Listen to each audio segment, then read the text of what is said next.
Deuteronomy 28 verse 15. We need to come out of these immoral behaviors. We need to stop following the world, okay? And come back to our heritage, our culture, our laws. Read that. This is the book of Deuteronomy, chapter 28 and verse 15. But it shall come to pass, if thou wilt not hearken unto the voice of the Lord thy God, to observe, to do all his commandments and his statutes, which I command thee this day, that all these curses shall come upon thee and overtake thee. So as long as we keep breaking God's commandments, there is punishment on our people. There is curses. We are brought down to a low estate. Okay? Brother, you got a question? Brother, what's your question? You want to see who you are in the Bible, brother? We're going to show you this day. Give me Deuteronomy 1:1. We're going to show you that you are royalty upon this earth, brother. That's okay? Right. Listen up. Listen up. This is the book of Deuteronomy, chapter 1 and verse 1. Bring it out! These be the words which Moses spake unto all Israel. So, brother with the black top, listen up. The book of Deuteronomy was given from Moses unto the Israelites, okay? Get me Deuteronomy 28 verse 15 one more time. Moses said something very important that you need to understand, brother, to the Israelite people, the Israelite man and Israelite woman. Read that. Deuteronomy chapter 28 and verse 15. But it shall come to pass, if thou wilt not hearken unto the voice of the Lord thy God, to observe, to do all his commandments and his statutes, which I command thee this day, that all these curses shall come upon thee and overtake thee. So, brother, what the Most High is telling us is that if we don't keep all his commandments, okay, as it was told to us in the time of Moses, we will be cursed as a people. Just like if you have a child, right? If your child disobeys you, what would you do to them, brother? Discipline them, punish them, okay? It's the same thing with God. I'm going to show you how God has punished us as a people. Verse 46. Deuteronomy chapter 28 and verse 46. Bring it out! And they shall be upon thee. These curses, these punishments, brother, will be upon the Israelites. Read on. For a sign. For a sign. What does a sign do? If you look at that sign there, the red flag with the white marks, you know that's a train station. When you see the 20, you know it's a 20-mile-an-hour zone. A sign helps you to identify something, okay? So these curses would identify who are the children of Israel today. Read that. For a sign and for a wonder. And for a wonder also, because we're going through many different atrocities, many different injustices as a people. And we wonder why. Why is this happening to us? Why are we at the bottom? Why are we struggling? Why is there black on black crime in our community? Why are we going through all these problems as a people? Read on. And upon thy seed forever. So these curses are still affecting us to this very day. It's to show us who we are, because we forgot. We went into slavery and we forgot who we are. Now we're calling ourselves Jamaican, Nigerian, Ghanaian, Bayesian, all these names, and we forgot who we truly are and what God requires of us, brother. Verse 68. Deuteronomy chapter 28 and verse 68. And the Lord shall bring thee into Egypt again. The Lord said he would take us into Egypt again. We're going to show you what Egypt means according to the Bible. Preach! Okay? Now, whilst the brother is getting the precept for that, how did we get into slavery? Do you know? By what mode of transport? By boat, yeah. Boats. Boat, yeah. Boats. By boat. Okay? So listen to this, brother. Give me Exodus 20 and 2. Exodus chapter 20 and verse 2.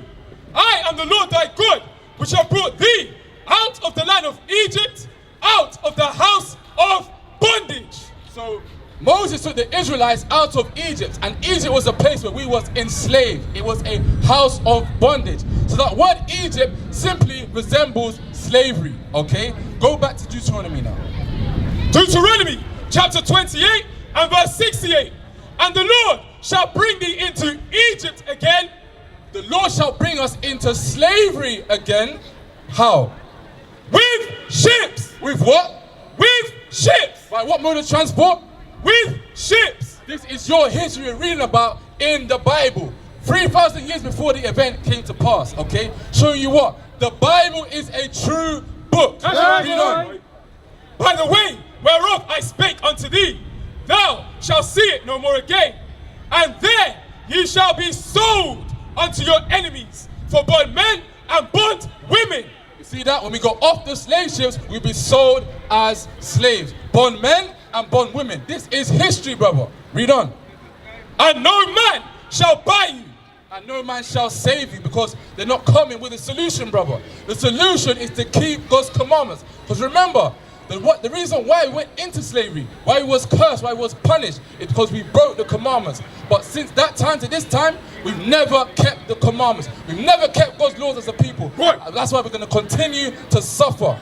Okay? Get me verse 32. I'm going to show you another punishment, brother. Listen up. Deuteronomy chapter 28 and verse 32. Thy sons and thy daughters shall be given unto another people, and that I shall look and feel with longing for them all the day long. Because in slavery, families were parted from one another. Children sold to another master than the parents, okay? This is history. Even today, with the social services. If the social services are not happy with how you raise your children, they're going to take them away. There's nothing that you can do. There's no might in your hand. No economic might. No military might. No financial might, okay? Give me verse 48. Because these curses are happening right now, brother. Look around you. We're going to show you something. Deuteronomy chapter 28 and verse 48. Therefore shalt thou serve thine enemies, which the Lord shall send against thee, in hunger and in thirst and in nakedness. So let's break that down one by one. The Lord says, for your disobedience, you're going to serve your enemies, your slave masters, the same people that brought you to these lands, for one of all things, okay? For food. So, brother, question to you. These food shops on Woolwich High Street, do your people own them? No. If you want water, something to quench your thirst, who do you pay your water bill to? Is it your people, brother? No. No. Nakedness for clothing. Check the tag on your shirt. What would it say? Yeah, I know where I bought it. No. Made in China. It's never made by our people, is it? No. Read on. And in want of all things. So for anything you want in this society, you have to go to another nation of people to supply it. Okay? That means you're constantly dependable. Okay? That means you're still a slave in this right now, brother. We're still slaves in this society. Read on. And he shall put a yoke of iron upon thy neck. So the same person you're serving for all these things, for a one of all things, put a yoke of iron upon your neck during slavery. Okay, let's get that sign. Where's that at? Again, bro, we're showing you the Bible is a true book. History or prophecy became our history. Okay, read on. And he shall put a yoke of iron upon thy neck until he have destroyed thee. The yokes of iron are no longer on our neck, showing what? We are destroyed. We don't know who we are and what God requires of us. So we're going to show you. The solution is simple. To keep God's commandments. That's right. It. Nothing else, nothing more. Okay? Give me the book of Exodus chapter 20 and verse. Give me thou shalt not kill. Bring it out. Basic commandments that we do not keep, that keep us low as a people. Read that. This is the book of Exodus chapter 20 and verse 13. Thou shalt not kill. So, brother, if we apply that commandment, would you have black on black crime? You wouldn't. Show you what? The commandments are the solution to help us get out of our problems. Read on. Verse 14. Thou shalt not commit adultery. You see that? If there was no adultery, if we had a proper family structure, loyalty amongst the black man and the black woman, would we have single parent households? Would the children be running around the road causing trouble? No, because the household would be stable. Okay? Read on. Thou shalt not steal. Thou shalt not steal. How many people are in jail right now for stealing, for robbery? Basic commandments, basic things that we've never learned, never applied, and we're still in a low state because of it. Read. Thou shalt not bear false witness against thy neighbor. That's all you see on social media nowadays. Gossiping, rumors, okay? And it's causing hatred in the community. You understand? Read on. Verse 17. Thou shalt not covet thy neighbor's house. Thou shalt not covet thy neighbor's wife, nor his manservant, nor his maidservant, nor his ox, nor his ass, nor anything that is thy neighbor's. Because if you're coveting your neighbor's good, there's envy there, there's jealousy there. So how can you ever build anything together if you're jealous of one another? No building can take place, no coming together, building up your nation, building up your community can take place if you're always envying one another, coveting, jealous, okay? Give me the book of Leviticus chapter 19 and verse 28. So brother, we read a few of the 10 commandments, right? And these are basic things that maybe we heard it before, but we're not quite applying. But there's also other laws that we need to apply because we have never been taught correctly. The pastors in the church have not teaching us the Bible. They stand up and give a motivational speech, but it's never thus saith the Lord.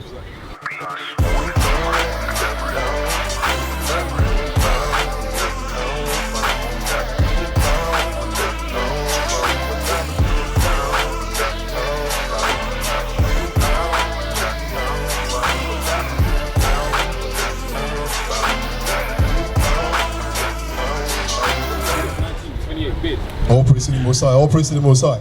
All right, so my brother, you've been listening for a while, right? Huh? So you've been listening for a while, right? All praise to the Most High. So now what we're doing is we're bringing out the laws, because this is what's going to bring us back to who we are, according to the Bible, all right? So the laws that we're bringing out, some of them you find that you're keeping already, some you're not keeping, and with time, Lord willing, when your spirit bears witness and you're able to actually sit down and realize exactly, you know what, I'm actually Israel. And what I need to do now is I need to start keeping those laws because I've been strayed away from that. All right? So now let's bring that law out. Leviticus chapter 19 verse 28. Read that. This is the book of Leviticus chapter 19 and verse 28.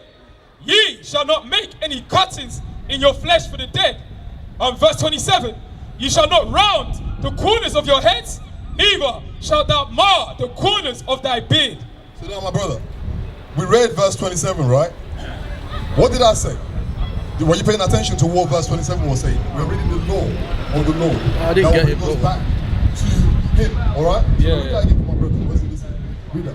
Pay attention, my brother, yeah? Leviticus chapter 19 and verse 27. Ye shall not round the corners of your heads, neither shall ye mar the corners of thy beard. All right, what's that saying? Can you interpret that for me, please? No, not really. Not really. Oh. So basically, he's talking about the beard law. Yeah. The laws of the beard. That we shall not round the corners of our beard.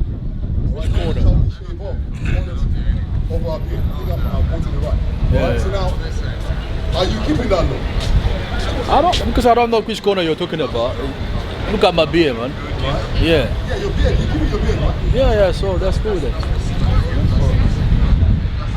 What I'm saying right there is that you're actually keeping the law that you're not even aware of. See, That I law didn't know of the beard, that. we Yeah. should not be shaving our beards. Okay. All right, so you're meant to actually be keeping your beard, which you're doing already. So all praise to the Most High for that thing. All right, so that's one law that you're keeping that you didn't even know that you're keeping, right? So all praise to the Most High. So now let's get another law for my brother. All right, so get me the book of the fringes, Numbers 15. All right, all praises. Read that. This is the book of Numbers, chapter 15 and verse 38. All right, pay attention, my brother. All right, okay, read. Speak unto the children of Israel. Now, the scripture is saying, speak unto the children of Israel, which you are. All right, read. And bid them that. Now, the word bid. What does the word bid mean? B-I-D. Bid. Yeah, bid. It's more like commanding or something. You're spot on, my brother. Yeah. You're well read. All praise to the Most High. This brother is well read. All praise to the Most High. All right, so now, read on. And bid them that they make them fringes Now they make them fringes, right? Read. in the borders of their garments. In the borders of their garments. That's around the fabric. Around the fabric that they're wearing. T-shirts, for example. All right, make them fringes in the borders of their garments. Read. Throughout their generations. Throughout their generations. So as long as we're generating, have you got a child of your own? Right. So when you're keeping God's laws, Lord, when you pass it on to your child, they're gonna have their own children, and so on and so on and so forth, right? Yeah. All right. So now that's a commandment. Is that it? And that they put upon the fringe of the borders a ribbon of blue. And on top of that fringes that you're wearing, you're meant to put upon it a ribbon of blue. Any type of blue. It could be sky blue. Give me other type of blues. Navy blue. What other type of blues? Blue. Huh? Dark blue. Dark blue, light blue. Light blue, You know what I'm yeah, saying? yeah. Right? So now that's the commandment of the law. You know what I'm saying? Again, the reason why we're bringing out these laws is because we want to come back to God. Because we've been away from it. We've strayed away from His laws, statutes, and commandments for quite some time. Yeah, It's high time that we come back to keeping His laws. That's right. All right, read on. And it shall be unto you for a fringe, that you may look upon it and remember all the commandments of the Lord and do them. So the purpose of the fringes is not just there for fashion. It's actually for you to look upon it and remember all the laws. How many laws are there in the Bible? Some people say 630 laws, right? 31, 33 is it? 13 laws, yeah, some say 630. But there's so many of them, right? Well, around that figure, 630, 613, something like that, right? So now, every single one of those laws, apart from the sacrificial laws, which has been done away with, all right, we don't sacrifice anymore. This is meant to remind us to keep them when we have them on. You know what I'm saying? Teach. All right. So now the question is, do you love God? Of course you do, right? So now, how do we show that we love God? By worshiping Him. All right. That's very good. That's very good. What other ways can we show that we love God according to the Bible? Yeah, looking after our fellow human beings, you know. Okay. Loving God, honoring Him, you know. All right. Okay. Let's read that. Let's find out what the definition of love is according to the Bible. Read that. Book of 1 John, chapter 5 and verse 3. For this is the love of God. For this, we're about to define what the love of God is according to the Bible. Read. For this is the love of God, that we keep His commandments. The love of God is we do what? That we keep His commandments. The love of God is we keep His commandments. That's right. We keep God's commandments. That's what we're about. We're about keeping God's laws. Read. And His commandments are not grievous. The commandments of God are not difficult. For example, the beard that you got on. Was that so hard to keep your beard on? Oh, no, that's what I like hard, it. right? Yeah. You know what I'm saying? Yeah. Just keep you on, you know, you just kind of like, you know, make it look nice and tidy. I don't mind a little bit with the rubber, I need to tidy up a little bit. But, you know, every now and then you tidy up, but you don't mar the corners of the natural lines. Oh, you don't mark the corners, yeah. Yeah, you don't cut into it. Oh. But you can trim it down, make it look nice, but you keep it. Some people like to keep it like a big volume, you know what I'm saying? Like some brothers are blessed, you know what I'm saying? Yeah. They got that big, nice beard, full. I'm trying to get mine to be like, like that. Lord's will, you know what I'm saying? Yeah. Get the right formula in. Yeah, it's getting there. Or the Most High bless me. You know what I'm saying? So that's a very easy law to keep. Yeah. The laws of God are not grievous. Now you tell me, what is so difficult about putting fringes on your shirt? Is anything so difficult and so hard? It's hard to get in the shop, innit? It's hard to get in shop. Yeah. Because I don't know where to get there, you know. If I see a shop that's selling it, I will get it. You know? Yes, But, yes. you know, We're going to tell you, we're going to give you some information on that. Yeah. That's not going to be from at all. You can buy fringes from the shops that sell those fringes. And you can even have a tailor sew it for you. Okay. If you come among the body, we have people among the body that actually do that. You know what I'm saying? So we have people among the body that do that actually can sew fringes for you. You know what I'm saying? So all praise to the Most High. We used to scream black power while heroin was pushed. But at the end of the day, nothing's in vain. IUIC has been given a vision. The tents of Judah has risen. Many has attempted the mission. Minor murmuring, omitting, and missing the mark. Just reading that he had the flame of fire in his eyes gave us the spark. We on Paul's mission. We out on the road, purple and gold. From Mexico, Cuba, Haiti, Ghana, Sierra Leone. 144,000 boots banging, concrete crackling. These are our men repented at heart. The scriptures is proof. IUIC, we deliver the truth.